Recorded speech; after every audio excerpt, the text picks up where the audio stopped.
और रास्ता तो अच्छा सा दिखाई दे रहा है, मतलब ज्यादा भीड़ नहीं है। दुआ मेरे हाथ से फोन छीन रही है। Bye bye.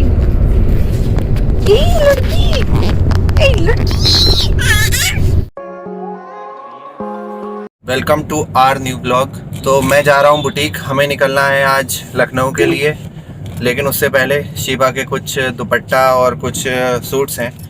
तो अभी मैं और गोलू एक गेम खेल रहे हैं। ये गोलू की फेवरेट बॉल है और मुझे ये बॉल फेंकनी होती है और गोलू इसे लेके आती है। अरे बॉल लानी है, लो। अब ये मुझसे गेम खेल रही है, ये मुझे नहीं देगी। लाओ लो। कितनी चालाक है। ए बॉल दे। ओ रग्बी प्लेयर मोगली, ला बॉल दे। छीन ली। ए मोगली बोल दे, इधर दे। अच्छा अच्छा। ये देखो फेंक दी, इसने नया गेम सीखा है। दे के छीन लेना। लाओ ये ला। अब आया मजा तुझे? दुख दर्द और पीड़ा गोलू के चेहरे पे देखी जा सकती। कितना अफसोस हो रहा है। हाँ गोलू आज भी मुझे मम्मा ही कहती है। और अब हम लोग तैयार हो चुके हैं। गोलू नीली ड्रेस में सबसे स्मार्ट लग रहा है। गोलू देखना जरा अपने फैंस को दिखाना। गोलू बाय बाय करो फैंस को, बाय बाय। आज का एजेंडा ये है कि हम जा रहे हैं Lucknow for no reason. For no reason मतलब वहाँ पे थोड़ा बहुत मॉल में घूम लेंगे। मॉल में घूमने का प्लान पहले से था। हाँ। पर कुछ रीजन से हाँ कभी एक तो वो भी था ना, कांवड़ यात्रा बीच में चल रही थी। गोलू को हमने इंक्लूड नहीं करा। एक्चुअली आई एम सॉरी, हमें गोलू को भी इंक्लूड करना है। तो कांवड़ यात्रा वहाँ पे चल रही थी, तो इस वजह से काफ़ी जाम वगैरह हाईवे पे लगता, तो हम लोग लखनऊ के लिए नहीं निकल पाए थे। अब हम लोग लखनऊ के लिए निकल रहे हैं और मैं बहुत ज़्यादा खुश हूँ। एक्चुअली हमने एक मिड पॉइंट बनाया लखनऊ को। हमारे घर वाले भी हमें वहाँ पे मिलेंगे और हम उनको ज्वाइन करेंगे। तो बेसिकली हम जा रहे हैं सबसे पहले और हम जाके होटल में स्टे करेंगे, क्योंकि हमारे घर से लखनऊ ज़्यादा दूर है। हाँ 250 किलोमीटर 250 किलोमीटर है। और बाकी शिवा की फैमिली भी वहाँ पर आ रही है। कुछ लोग दिल्ली से पहुँच रहे हैं, कुछ लोग गोंडा से पहुँच रहे हैं, कुछ लोग कैराना से पहुँच रहे हैं। शिवा की बहन आ रही हैं, शिवा के जीजा जी आ रहे हैं, शिवा का भाई आ रहा है, शिवा के पापा मम्मी आ रहे हैं। हाँ तो बस सब लोग आ रहे हैं उन्हीं से। और मेरा गोलू आ रहा है। उन्हीं से सबसे मिलेंगे बस। हाँ उन सबसे मिलेंगे। गोलू से मिलने की एक्साइटमेंट है, हमें कोई देखेगा नहीं। हाँ हमें कोई देखेगा भी नहीं, इसलिए हमें कोई फर्क भी नहीं पड़ता। बट गोलू को सब लोग देखेंगे। गोलू बहुत ज़्यादा स्मार्ट लगना चाहिए। गोलू कैमरे में अपने फैंस को हाय बोलना लोग। और हम लोग रास्ते का आपको व्यू दिखाते रहेंगे। क्या लखनऊ का एकदम स्पेशल 5 स्टार रास्ता है। और क्या हमारी शॉपिंग रहती है। हाँ और हमारी थोड़ी बहुत अगर कुछ शॉपिंग हो पाई तो हम लोग शॉपिंग करें। हमारी नहीं, मतलब शिवा की जो शॉपिंग होती है वो क्या रहेगी, मैं तो पेट भर के करूँगी, वो देख लेंगे। गोलू ने अपना ट्रॉली बैग भी पकड़ लिया है। चलो गोलू अपना बैग, अपने सामान की सुरक्षा स्वयं करें। और ये फट से जो आवाज़ आई, शिवा ने ये टिश्यूज फाड़े हैं। पूरी तैयारी से चलती हैं शिवा। एक हमारा ज़माना था, अकेले जब थे एक जोड़ी कपड़े रखे और चल पड़े। हाँ हाँ फोबिया है ज़्यादा सामान इकट्ठा करने का, ज़्यादा सामान लेकर चलने का, ज़्यादा सामान लेकर। अरे यार ये तो अलग टाइप की, ज़्यादा सामान लेकर चलने का। मतलब अगर कहीं 1 घंटे के लिए भी जाना है तो मुझे ऐसा लगता है गाड़ी में हमारे बैठने की भी जगह नहीं बची है और इतना सामान भर दिया मैंने। और अभी यही हो रहा है। अभी हम कल वापस आ रहे हैं 4 बजे। हम कल गोलू का बैग तैयार है। ये इतना बड़ा बैग तैयार है। ये वाला अच्छा ये वाला भी गोलू का ही है। ये भी गोलू। अच्छा गोलू के 2 बैग हैं। एक दिन के लिए गोलू के 2 bag. Golu you are so fashionable. ये देखो ये भी गोलू का है। वो उधर वहाँ रखे इतने सामान। अच्छा वो सब। तो एक बार बताओ, अगर मान लो बस से जाना पड़ जाए तो मैं तो सर पे लेके चलूंगा ये सब। बस में तो बैठने की होती है, बस में आराम से रखो सामान और ज़्यादा आएगा। तो एक बार चढ़ाने की है बस। कौन चढ़ाएगा? अरे वो कंडक्टर कौन चढ़ाएगा? कंडक्टर कुछ नहीं चढ़ा रहा। कंडक्टर से बड़ा राजा कोई नहीं। क्लोथ के जैसे है। कैसे? क्लोथ के जैसे हैं। अब मुझे करना है, मुझे अपनी फोटो लेनी है तो शीशा साफ कर रही हूँ। ओह देखिए साहब, चलते टाइम शीशे की सफाई हो रही है। और हमें निकलना था 8 बजे और ये टाइम हो चुका है दोपहर के 2:30। वाह ऐसे सफाई होती है यहाँ। शक्ल देखने का टाइम नहीं मिलता जब मजदूरी पे निकलते हैं। गोलू अरे गोलू ने गंदा कर रखा है सब। और मैं अपने चैनल पर व्यूअर्स को बता देना चाहता हूँ कि हमारा चैनल तो बहुत छोटा है और शिवा का चैनल बहुत बड़ा है, और शायद आज से शिवा ब्लॉगिंग शुरू कर रही हैं अपने चैनल पर। इनके तो बहुत ही ज़्यादा हैं व्यूअर्स, तो आज कुछ ज़्यादा ही तैयारी चल रही है, ये कुछ स्पेशल ब्लॉग होगा। तो ये गोलू के बैग हैं जो मुझे अब गाड़ी में सेट कर देने हैं जल्द से जल्द। और गोलू देखो बिल्कुल आने को तैयार, अकेले आने को तैयार। और जब भी गोलू बाहर आती है हमें बेवकूफ़ बन के ये सीढ़ियों पर चढ़ने लगती है। ये देखो सीढ़ियों पर चढ़ने लगी और मुझसे भागती है। आ जाओ बेटा आ जाओ। और बताओ शिवा क्या क्या रखना है? चलिए दानिश बस हो गया, पानी की बोतल उठाइए अपनी बड़ी वाली। अरे यार लाइट एक भी नहीं छोड़ेंगे। ये दुआ का प्रेम जो हम भूल गए थे, जो सबसे ज्यादा जरूरी है, क्योंकि अगर प्रेम नहीं ले गए तो हम इसको इतना ज्यादा गोद में कैसे उठाएंगे। और ये सामने दुआ अभी अभी सीने पे चढ़ रही थी, गिरते गिरते बची है, तो डर के मारे भी रो रही है। वैसे इसको चोट नहीं लगी।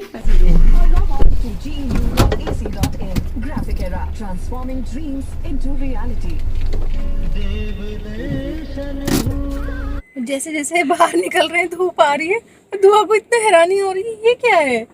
दुआ को तो धूप देखने के लिए मिलती नहीं है।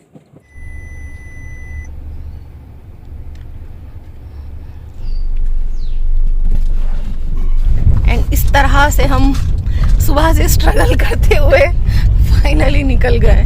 रात में निकलती है, हमेशा बाहर निकलते हैं हम लोग रात में दुआ को लेके।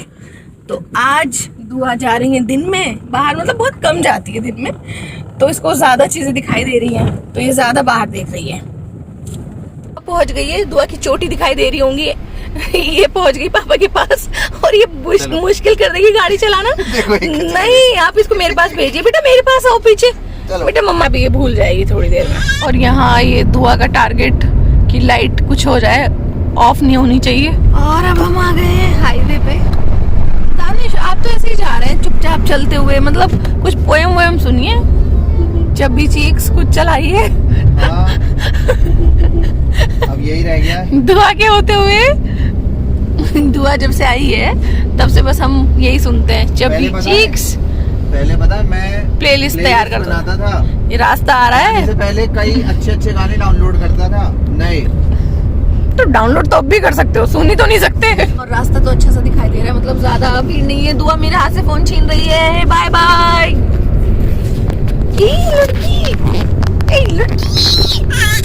तो हम लोग बरेली से 50 किलोमीटर आगे निकल आए हैं। हरदोई होते हुए लखनऊ जाएंगे। अगर बरेली टू लखनऊ आप डायरेक्ट कभी रूट पकड़ें तो बहुत ख़राब आगे रूट मिलेगा, स्पेशली सीतापुर साइड में। तो बेटर यही रहता है पहले आप बरेली से हरदोई लगाएं मैप पर, उसके बाद फिर लखनऊ का रूट पकड़ लें तो रूट सही रहता है। पिछली बार हम ऐसे ही गए थे, इनफैक्ट पिछली बार तो थोड़ा बहुत पूछना भी पड़ा था, इस बार तो हम बिल्कुल सीधे जा रहे हैं। और पीछे का हाल ये है कि शिवा ने एक जुगाड़ बनाया है शीशे पे लगाने के लिए, तो बिल्कुल बढ़िया सा एक कंपार्टमेंट तैयार हो गया है। और गोलू सो गई है। मैंने कैरी बैग थे गाड़ी में पड़े हुए, मैंने ये फिट किए। इनको क्या बोलते हैं जो ब्लैक वाले आते हैं लगाने? शेडो नहीं थे, मतलब घर पे रह गए, वो गाड़ी गई थी ना, शेडोज घर पे रह गए। तो अब दुआ को बहुत अंधेरे में सोने की आदत है, तो मैंने वो मम्मा वाला, टिपिकल मम्मा वाला दिमाग दौड़ाया और कर दिया जुगाड़। तो अभी तो 58 किलोमीटर्स हम लोगों को सीधे ही चलना है। रोड बहुत ख़राब भी नहीं है, लेकिन बहुत नेशनल हाईवे की तरह बहुत ज़्यादा, इतने ज़्यादा 6 लेन टाइप भी नहीं है, बस ठीक ठीक है कि सही गाड़ियाँ चलती रहेंगी। तो इस रूट की एक ख़ास बात जो हम लोगों ने अक्सर देखी वो ये कि इस रूट पर ना तो मैकडी है, ना KFC है, ना बर्गर किंग है, मतलब आपको कोई, और ना ही मोगा ढाबा या इस टाइप का कोई ढाबा है। तो आपको इस रूट पर कोई ऐसा ढाबा नहीं मिल सकता जो आप थोड़ा कहें कि ज़्यादा ब्रांडेड हो गया। हाइजीनिक का तो पता नहीं, क्योंकि छोटे मोटे ढाबे आते रहते हैं, बट उनके हाइजीन का तो क्या ही पता हो, इसलिए हम लोग अक्सर रुकते नहीं हैं रास्ते में ज़्यादा। बहुत मजबूरी होती है तो रुकते हैं, और थोड़ा बहुत खाना साथ ही लेके चलते हैं हम लोग। शाम के बज चुके हैं 4:23, भूख लगनी भी शुरू हो गई है, बट अभी तो हरदोई पहुंचने में ही लगभग 1 घंटा है। उसके बाद हाँ, हरदोई में कुछ देखेंगे हम लोग, कुछ हो खाने का। अक्सर रास्ते में खाना खाने में या कुछ पीने में शिवा का ज़्यादा फ़ायदा होता है, क्योंकि शिवा चाय पीती हैं और मैं चाय पीता नहीं हूँ। और रास्ते में राय और चाय 2 चीज़ें हमेशा मिलती हैं और बहुत ज़्यादा मिलती हैं। खंबे लग चुके हैं लेकिन खंभों पर लाइटें नहीं लगी हैं, तो विकास को थोड़ी गति पकड़नी होगी। खंबे भी पूरे नहीं लगे, कहीं कहीं खंबे लगे हैं। भाई मेरी सभी से रिक्वेस्ट है, ऐसे ना चला करो। ज़रा इनको हाईवे पे आप देखो हालत, कितने लोग बैठे हैं, 4 लोग, छोटा बच्चा भी था। भाई आगे वाले ने हेलमेट लगा रखा है और पीछे किसी के कोई हेलमेट, और पहली बात जब बैठना अलाउड ही नहीं तो क्यों बैठ रहे हो। और हाईवे पे ट्रक चल रहे हैं, ज़रा सा ट्रक लहरा गया बस प्रॉब्लम हो जाएगी। फिर हाईवे वैसे ही खतरनाक है, गाय वगैरह देखो पूरा ट्रक लहराया, ये गाय थी उस साइड। जब मैं छोटा था तो ये डिवाइडर पर ये लटके होते थे काले काले रंग के, ऐसे लगता है जैसे चोटी लटक रही है। ये काले काले रंग के ये आपको दिख रहे होंगे। जब मैं छोटा था तब सोचता था ये क्या है। तुम्हें पता है शिवा ये क्या है? हाँ, जब बड़े हुए भाई पता चला ये तो ट्रकों में लगाए जाते हैं, आगे पीछे इधर उधर सजावट के लिए, तो ट्रक वाले खरीदते हैं भाई। हम पहले समझते थे ये चोटी वोटी बेच रहे हैं, लेडीज चोटियाँ लगाएंगी कलरफुल। तो अभी शिवा से मुझे थोड़ा सा डांट तो नहीं कहेंगे, इसे क्या कहेंगे शिवा, सलाह मिली है कि आपके नुक्ते गायब होते चले जा रहे हैं, आप खराब बोल रहे हैं जबकि होता खराब है। गलत को ही गलत बोल रहे हैं। हाँ मैं गलत, तो ठीक है भाई, आगे से ध्यान रखेंगे, नुक्ते लगाएंगे। खाना खा लिया तो मुझे गाड़ी का अलाइनमेंट थोड़ा सा गड़बड़ लगता है। एक्चुअली मैं गाड़ी को बहुत ज़्यादा सेंसिटिवली ड्राइव करता हूँ, तो ज़रा सा कहीं पर कुछ कमी होती है मुझे तुरंत अंदाज़ा हो जाता है कि इस टायर में हवा कम है, ये तक मुझे पता चल जाता है। या मान लो अगर अलाइनमेंट ज़रा सा गड़बड़ है 1 डिग्री भी, तो मैं पकड़ लेता हूँ। जैसे मैं अभी स्टीयरिंग छोड़ता हूँ, अब आप देखना कि गाड़ी किधर को जाती है, तुम बताना शिवा। ये लेफ़्ट है, ये लेफ़्ट है, राइट को, तो इसका अलाइनमेंट फिर से, अब जब हम लखनऊ ट्रिप से वापस आ जाएंगे तो 90% गाड़ियों के अलाइनमेंट ख़राब ही होते हैं। मैंने अब की बार नुक्ता ज़रूर लगा दिया। अक्सर लोगों को पता नहीं चलता है, वो स्टीयरिंग पे थोड़ा हाथ दबा के लगाते हैं तो पता नहीं चलता, बट गाड़ी का अलाइनमेंट बिल्कुल सही होना चाहिए, सही कंडीशन में भी होनी चाहिए। अब मुश्किल ये है कि मेरी गाड़ी सही कंडीशन में नहीं रह पाती। सर्विस वगैरह तो मैं करा लेता हूँ, लेकिन गाड़ी में कोई सफाई नहीं रहती है। क्यों नहीं रहती सफाई? क्योंकि अब जैसे मान लीजिए इस लॉन्ग ट्रिप पे अब हम जा रहे हैं, अब अगर रास्ते में सेब खाया गया, नाशपाती खाई गई, कुछ भी खाया गया, ये मेरे पीछे से थप्पड़ भी पड़ा है, तो ये सारा का सारा गाड़ी में स्टोर कर दिया जाता है। गाड़ी के जो ये पॉकेट्स होते हैं, ये साइड में पॉकेट्स दिख रहे होंगे, तो इन पॉकेट्स में ये सेब, नाशपाती या कुछ भी चीज़ें ये सब भर दी जाती हैं। ये तो मेरी गाड़ी साफ तो नहीं रहती, लेकिन वैसे मेंटेन रहती। तो अब जैसे ये अलाइनमेंट है, मैंने अब फिर स्टीयरिंग छोड़ दिया है और ये अपने आप गाड़ी थोड़ा थोड़ा करके डिवाइडर की तरफ, यानी कि राइट की तरफ जाने लगेगी। तो अब तो ये अलाइनमेंट आके ही मुझे सही करवाना पड़ेगा। और हम पेट्रोल पड़वाने के लिए रुके हैं और शिवा और गोलू खूब दूर निकल गए। ये हरदोई के रास्ते में हैं हम, हरदोई आने वाला है कुछ किलोमीटर के बाद, थोड़ा रूरल सा एरिया है। ये हम दुकान पे रुके हैं कुछ लेने के लिए, खाने पीने का सामान, खाने पीने का सामान।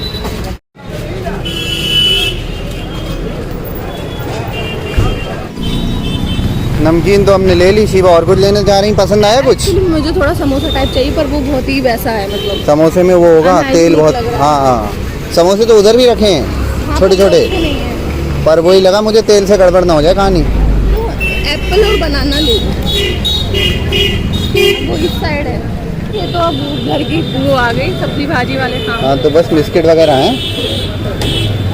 आपको एक बात बताएं, यहाँ ड्राइवरी हो रही है और पीछे पार्टी हो रही है। गोलू ने कोल्ड ड्रिंक घसीटनी शुरू कर दी है, हमको ये चाहिए, ये चाहिए। मैंने दुआ को चिप्स दिया था खोल के, दुआ ने मुझे भुजिया दिखा के कहा ये चाहिए। मैं हमेशा इसको बोलती ना, गोलू क्या चाहिए, गोलू क्या चाहिए, तो ये इसने बोलना सीख लिया, ये चाहिए। आज आपको ये एरिया दोबारा दिखा दें। इस एरिया को कहते हैं मोहब्बतपुर। हरदोई में ही है, पिछली बार भी हम लोग जब यहाँ से गुजरे थे तो मैंने कहा था कि अगर मोहब्बत कभी भी किया तो मोहब्बतपुर ज़रूर आना।